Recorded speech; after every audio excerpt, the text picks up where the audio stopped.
Veterans Day is always special to us. Veterans Day for us lasts 365 days a year. For you, the community, we're lucky to last for one day.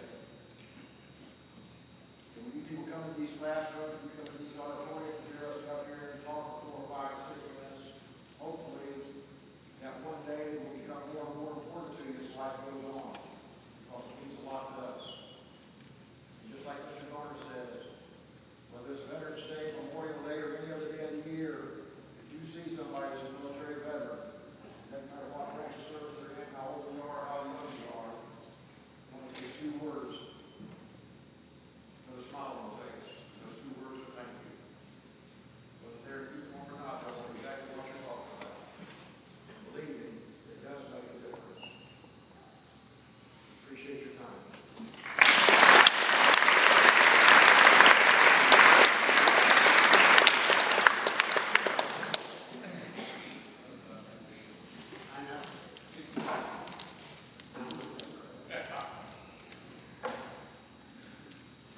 Good morning.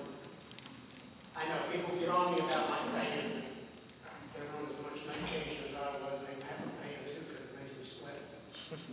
But anyway, good morning. I'm glad to see everybody here. This is a larger group than we had the first time. And I'm glad to see it. My name is Charles Hortel, better known as Bud. One thing that one of the gentlemen up here will tell you about later, he didn't graduate high school. I did. I graduated from high school outside of Baltimore, Maryland in 1958. 6 months later, I went to the Air Force, and I stayed there active duty for 23 years. I retired out of McGill in 1981, moved here to Sefton. I've been here ever since. But I also went to Vietnam in July of 1968, this nice place called the Mekong Delta. We had good days, a lot of bad days. I was an aircraft mechanic, but when I went over there, I was also married and had 3 kids. When I got back, it took me almost 33 years to even talk about it. My kids, most of them today, don't know anything about it. Like they said about getting into San Francisco, which one of the gentlemen will elaborate what happened to him. When we came home, we had heard all the protesting, and where do you land in California? I got a cousin, a retired colonel, that lives in L.A., and he says, shoot, they protest anything out there, they don't care. But when I got to Frisco Airport, we got our tickets. It was 4 of us taking the same flight out. We got our tickets, no problem. And the ticket taker says, how can I help you? And I said, where's the bar? We're driving. He said, right around the corner. We got in there, sat at a table, and we couldn't get weight on it. And it had nothing to do with age, because I was 29 years old. We were all in uniform, and they could tell by ribbons that we were from Vietnam. And the barmaid would wait on us. So I went up to the bar, and the bartender headed down the other way. So I grabbed an ashtray, and I smashed it on the bar, and I got his attention. He finally came up, and I asked him for 4 drafts, and he goes, well, maybe. I thought, I'll tell you what, I guess we can always leave. He goes, yeah, why don't you? This is the way we were treated when we came home. So I told him, no problem. We're going to go out the concourse, grab everything in uniform, and we're coming back. And we're just going to start at the concourse where it's a clean house all the way to the back wall. I got my 4 beers. We had enough time to drink, get on the plane, and leave. It wasn't all good until a lot has happened. Things have changed. I know how these guys are, just roaming around. Somebody asked me, do you wear that vest in town? I said, yeah, why not? I'm not ashamed of it. I earned every patch on this thing. But a lot more people are coming up and thanking me for my military service. And I got a lot of them this morning, like these gentlemen did, from the students of Bloomingdale, which is a great school. It really is. Now, I've been speaking at about 4 different teachers that have taught the Vietnam class. I'm due to come here in December with Mr. Garner for the Vietnam class.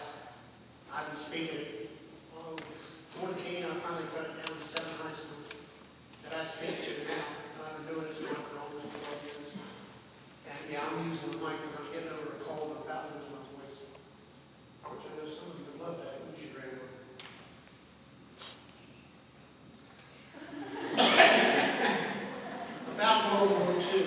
I'm old, but I'm not that old. You'll take it. We've been harassing each other for about 15 years because he's ex-army and I'm retired Air Force. But I'm going to read you something a buddy of mine sent to me. We don't know who the author was, but it's called He's a Veteran. He's a man who looks the world in the eye. He's a man who feels an extra smart heart tug when the flag goes by. He's a man who steps a little faster when he hears the beat of a military band. He comes in all assorted sizes and shapes, big man, small man, short man, tall man. He was a doughboy in World War I, the GI of World War II. He's a man who's seen Korean skies, fought the cold and silent battle of uneasy Berlin, and braved booby traps and ambushes of the Drag Valley in Vietnam. He's a sailor, soldier, Marine. He's a flyer, Sea, Coast Guard. He's artillery, infantry, medic, aviation, machinist, Navy, armor, ordnance. He has the quiet dignity of a man who knows the pride of freedom. He has the clear eyes of a man who respects himself. He has courage living on Main Street. Pardon me. He's a Republican, Democrat, Independent. He's a mechanic, farmer, banker. He's Catholic, Protestant, Jew. He is rich and poor and in between. He has bivouacked at Valley Forge, charged the hill at Gettysburg, stormed the sand of Guadalcanal, swarmed ashore at Omaha Beach. He parachuted into Grenada. He stood watching Beirut. He fought the streets of Panama and has served in the Middle East in support of Operation Desert Shield. He is freedom with a purple heart. He's a first-class fighting man with a quiet walk and a sentimental grin. He's America's most honorable citizen. He's a veteran. And I want to thank each and every one of you again for being here today. Because it means a lot to us. Especially the ones from Vietnam, we know how we were treated when we came home. I got some grandkids now that, grandkids, small enough to do this. I got a couple of them that can do this to me now. Because I'm 6'2", and I got one 6'4", and another one 6'5". But I tell you what, don't count off about a veteran to them. Because it will be this city. And I thank you very much.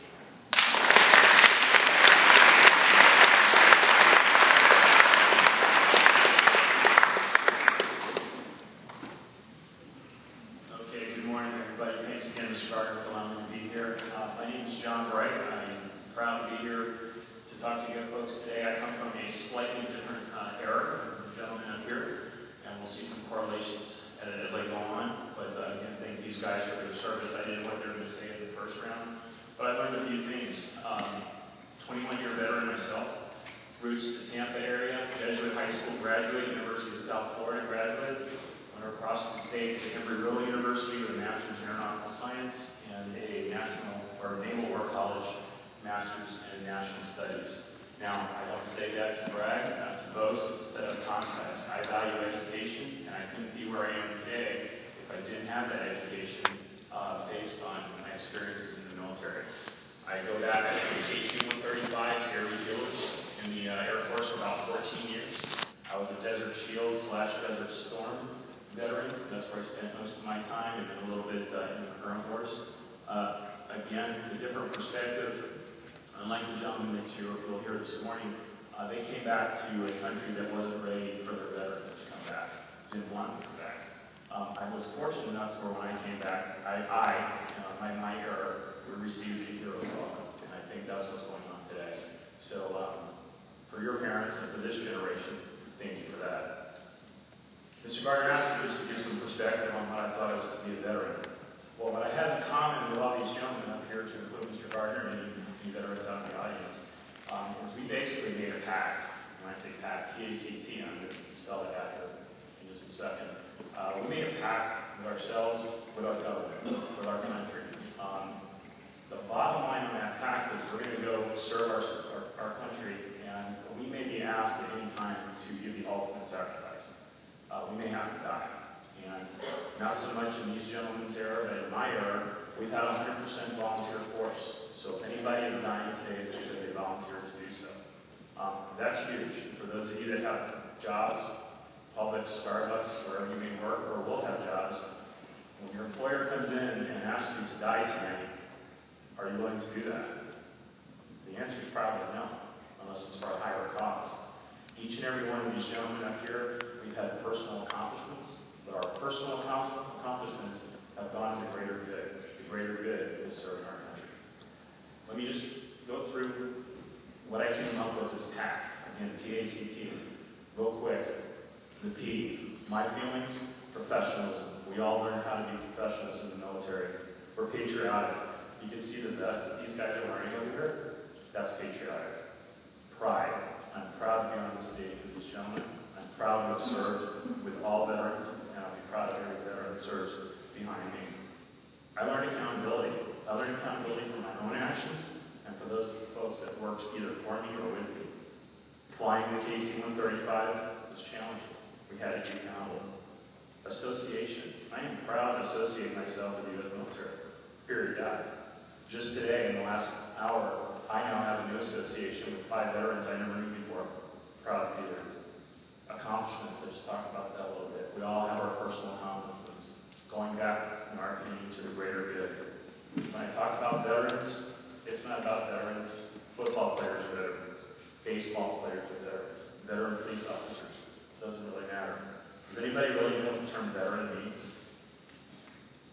It just means you've done it before. You guys are veteran students. Some of you are in your last year. The Latin term fetus, V-E-T-U-S, is where veteran comes from. You know what fetus means?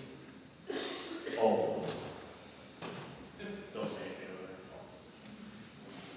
Finally, C in impact, combat. These guys have seen combat. I've flown in combat.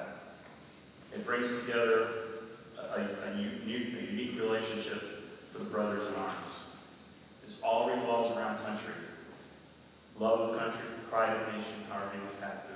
That's why we're up here. Commitment. We've committed ourselves in this pact to die for our country.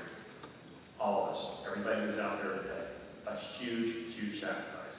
I like Mr. Garner's story before we got started with this 4-year-old. Had he gone back to combat, he may not be here today. What would that little girl be thinking right now? Because he was willing. He considered the ultimate sacrifice. Amazing. You train. I could not be doing the job I'm doing today, which is working for the National Geospatial Intelligence Agency at Dill Air Force Base. That's a big fancy word for we're the satellite people, we're the Google Earth spy people, however you want to put it. I work for the United States Special Operations Command. It's a cool job. I love every minute of it. I have to be at a meeting at noon. But hey, I came out to talk to you guys because my military background put me in a position to be where I am today. And I appreciate that. And then finally, trust. I would trust each and every one of these guys right now with my life on holding on for an hour. So, service, yeah, it's a calling. It's a profession. But it goes deeper than that. It's a pact. It's a pact with you and your country. I just closed with a quick story. I met a Pearl Harbor survivor several years back, and when I go to commitment and pact, what was amazing to me was some 60 or 70 years later, this Pearl Harbor survivor had elected to be interred in the Arizona Memorial. As you guys probably know, we lost about 2,400 people in Pearl Harbor some 70 years ago. After living a life, this gentleman decided he wanted to be buried when he died with his shipmates in Pearl Harbor. He decided not to be buried with his wife or his kids or his uncles or aunts in Pennsylvania, where he was from. But 70 years later, his commitment, his pact to his country, to his shipmates was such that he's going to be interred with survivors of Arizona. There's currently 23 million veterans in the United States. I will echo what my colleagues here will say. Just thank them. That's all I want. So with that, I'll close. Thank you very much.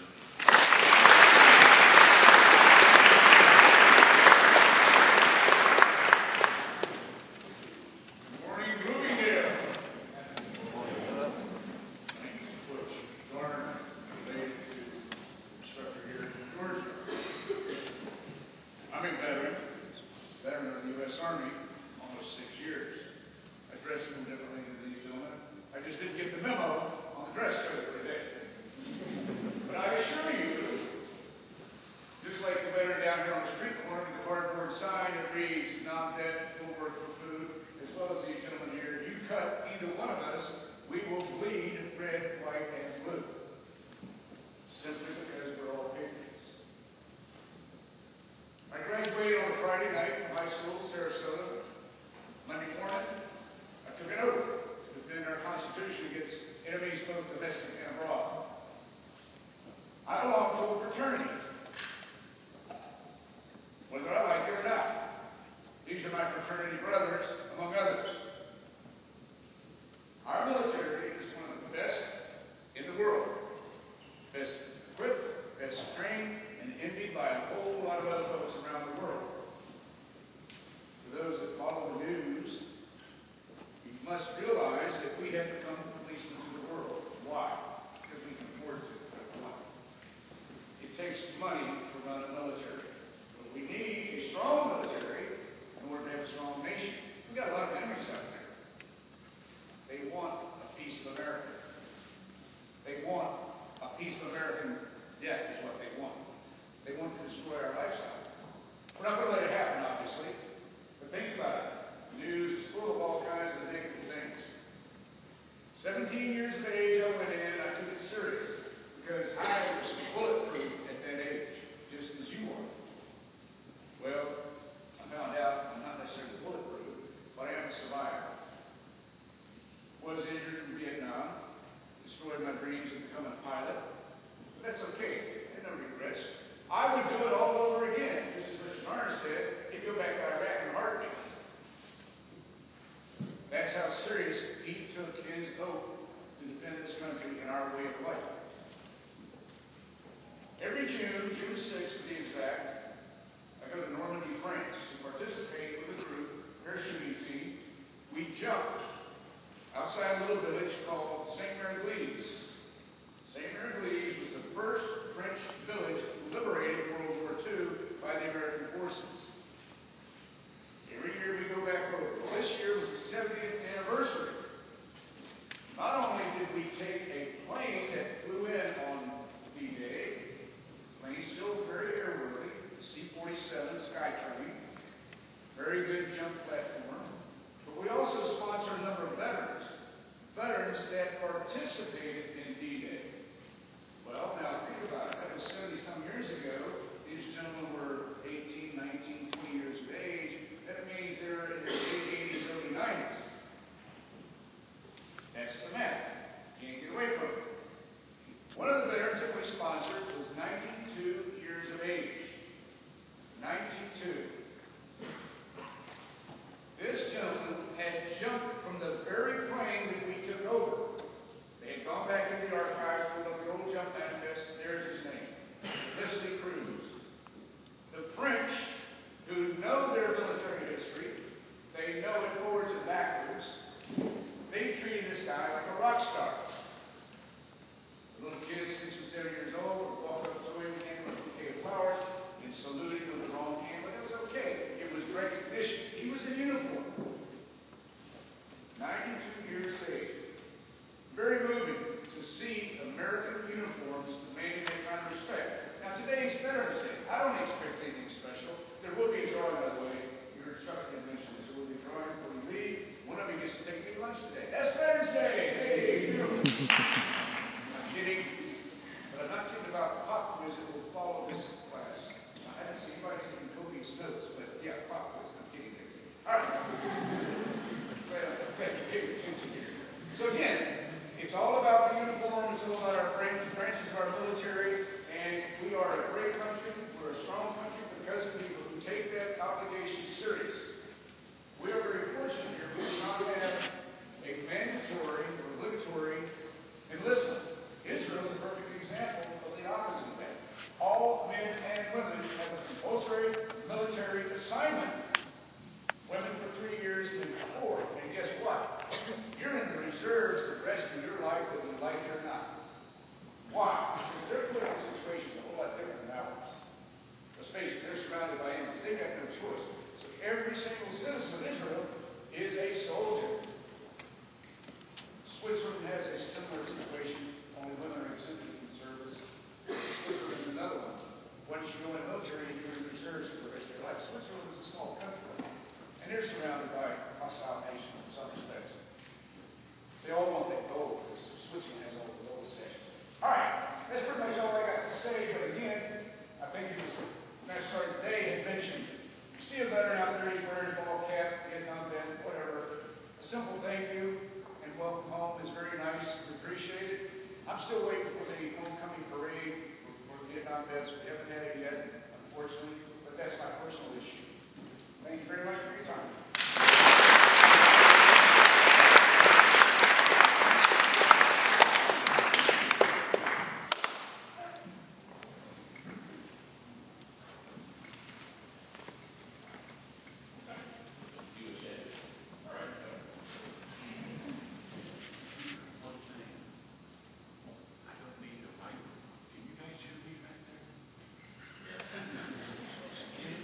You got better hearing aids than I got. All right. Good morning. Good morning. That's a little better. You have to work on that if you're going to get in the Army. Marine, you guys sound like Marines. You know what Marine stands for? Muscles are required, intelligence are essential. You know I had to throw one out. I have a right to pick on the Marines, and Marines have a right to pick on me. But until you serve, you can't pick on us. It's just something that's a brotherhood with us.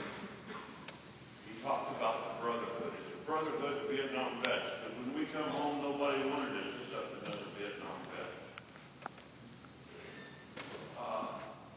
I like to tell this story because they took a year to train me to do my job. I was a door gunner on a UH-1D helicopter. Life expectancy of a door gunner is 30 seconds in combat. For every man in combat in Vietnam, there was 7 guys behind the lines supplying us. Their life was in danger too because of mortar attacks and stuff. They might not have picked up a gun and shot at the enemy, but their life was still in danger.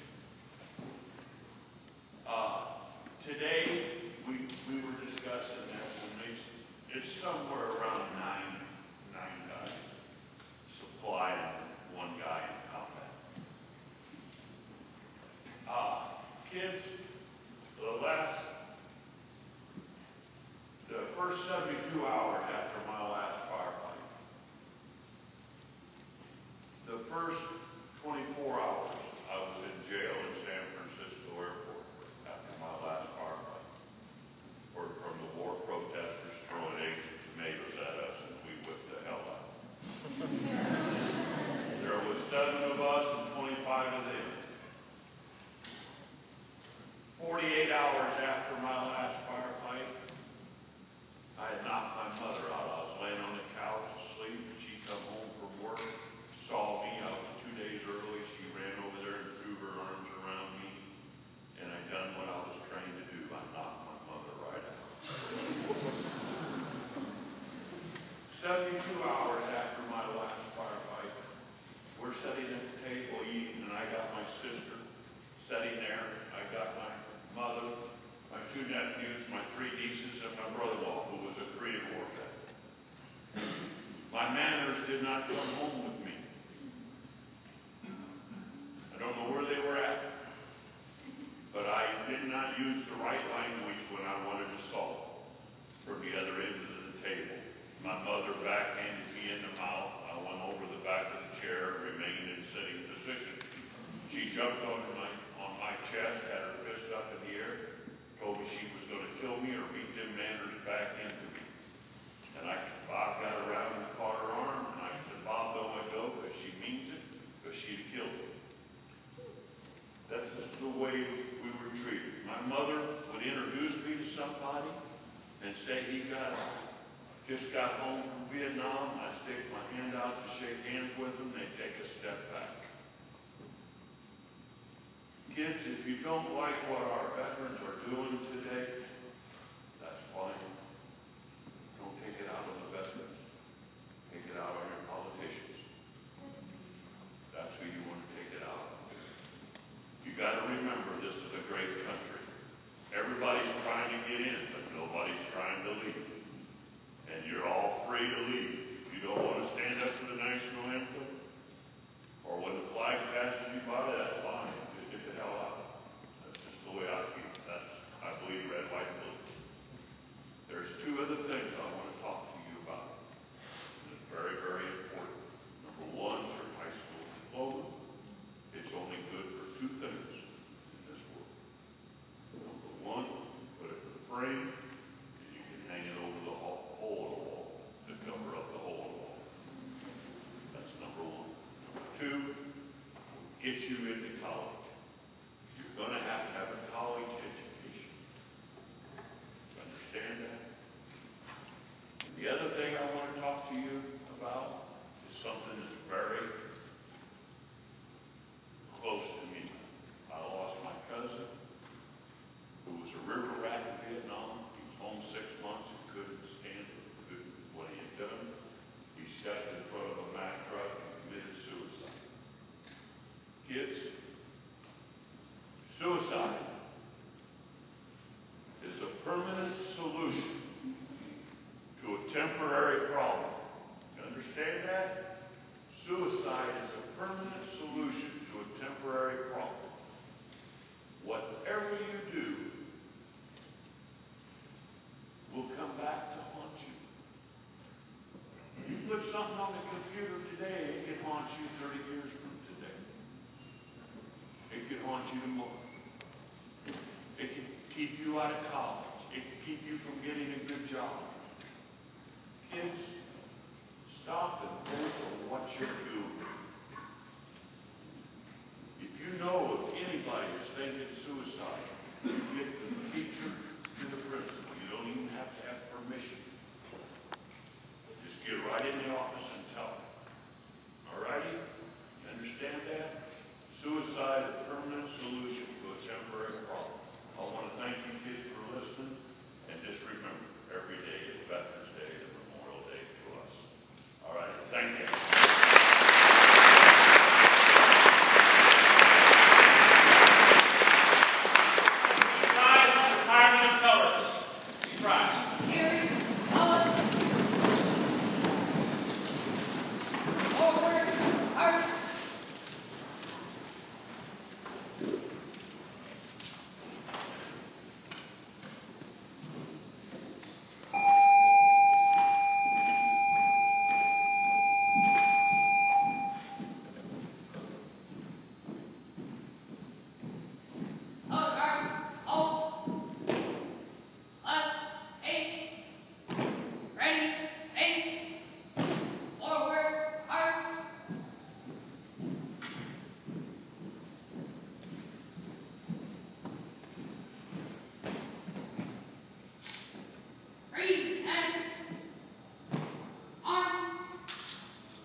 Ladies and gentlemen, I was out putting the right thing.